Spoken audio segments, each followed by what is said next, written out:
And then finally, Keanu Reeves is going to star in his first major TV role, The Devil in the White City, for Hulu. Martin Scorsese and Leonardo DiCaprio will executive produce. The story follows an architect and a serial killer whose fates are forever linked by the Chicago's World Fair of 1893. Ricky Flicks, I think we have to, that's going to do it for the check this week, by the way. That's going to, we got to start with Keanu Reeves starring in this Hulu series, A Devil in the White City. This was a movie rumored a few years back as to be a Scorsese directed project with Leo in the lead role as a potential serial killer, a true story from the Chicago World Fair of 1893. Instead, we're having a mini series with Scorsese and Leo involved. Only Keanu's in the lead. What do you think about this role for our guy, Mr. Reeves? Yeah, so this news just hit 5 to 10 minutes ago. So I'm still just in flux right now. But I think I'll leave the sexy headline to you, and I'll kind of dive into some other shocking things that I'm thinking of just with this. So number one, Keanu on TV, not in a movie. Wow. He's known as the action star, a blockbuster actor going to TV. That's pretty crazy. Two, this is going to be a series, right? This is a series. One season, that's it. Yeah, it looks like I'm assuming it's going to be a mini series because it's based on actual events. Right. So probably one season, like True Detective type stuff. Like that's what I'm thinking.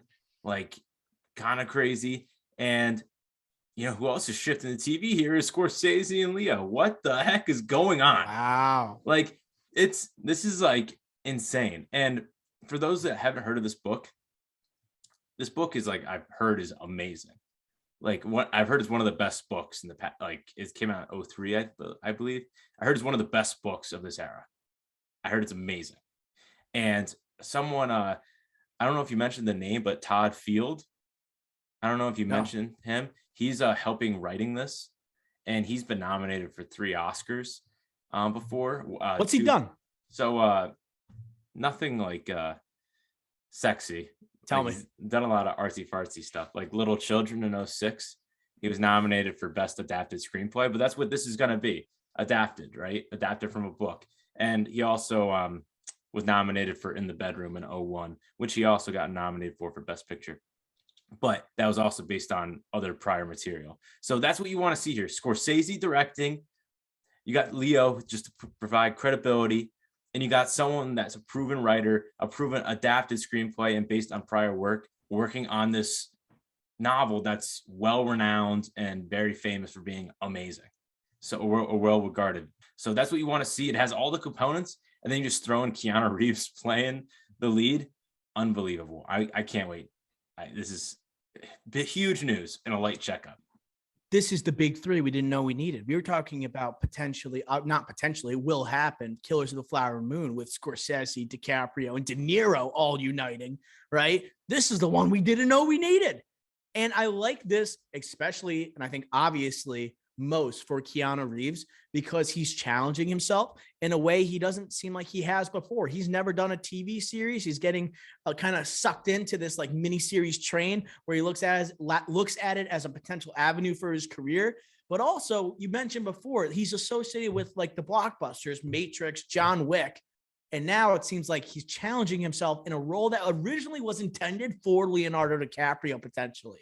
Like that is nuts. And the best way for him to do it, like his popularity, is somehow almost like at an all-time high, right? Even at the age of 57. Definitely at all-time high. It's such a late career renaissance, or even like you talk about the 90s when he was such a massive name, when you talk about Point Break, Speed, Matrix, and then obviously John Wick, Matrix reboot. And he's such a beloved figure. I think he's surrounding himself with the right pieces, obviously. Like, how could he say no? He could have been complacent, I guess, and just say, I'm going to make 5 more John Wick movies. But no, let's challenge him in a dark thriller, right? With Scorsese and DiCaprio, a part of the project. Like, I can't wait to see who else is involved here.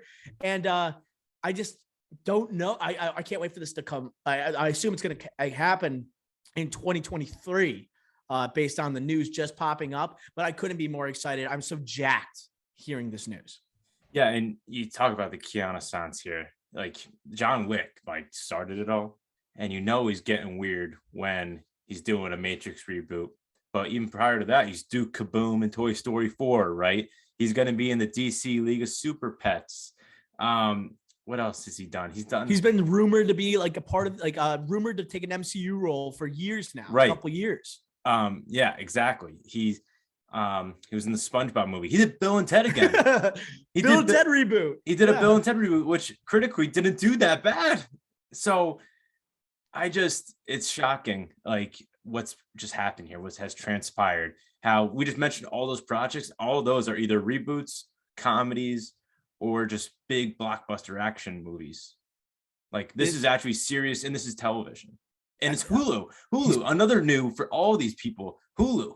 Huge for Hulu. Hulu's crazy for miniseries right now. We got Dope Sick with Michael Keaton that came out in the last year. Then you have obviously the Pam and Tommy miniseries coming out this year with Sebastian Stan and Lily James. And now have Seth Rogen, and now you have obviously DiCaprio and Scorsese with Keanu Reeves. Like Hulu making a push right now. Yeah. And obviously more adult themes here. Like Hulu, like it is like that Disney partnership, right? Was because Disney does own Hulu. It's like they are committed to like creating these more adult projects, right? That won't be seen on Disney Plus. And I mean, I thought that Scorsese was just going to have a real tight connection. We've seen him now work with Netflix with The Irishman.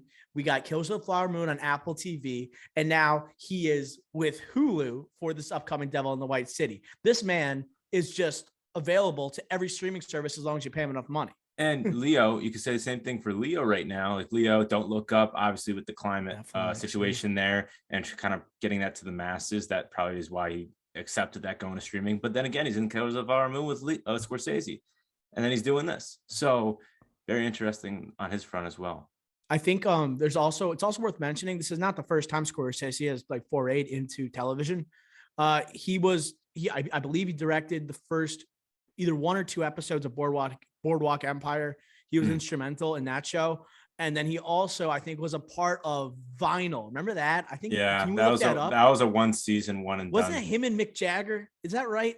I'm gonna look this up really quick. Vinyl, like the HBO show. Yeah, starring Bobby Cannavale. Remember that? Yeah, I remember, but I didn't know Scorsese. Yeah, he's an executive producer. It was on Vinyl, right? And he was a writer with Mick Jagger and Terrence Winter. Oof. I knew it. Yeah, I knew that. And Terrence Winter also Boardwalk Empire combined with Scorsese there. So I love that. So I love Boardwalk Empire. So I'm not going to hate on Vinyl. I've never seen it, but I know it got canceled after one season. So yeah, I don't know. But what a way to kick off this checkup. I'm so hyped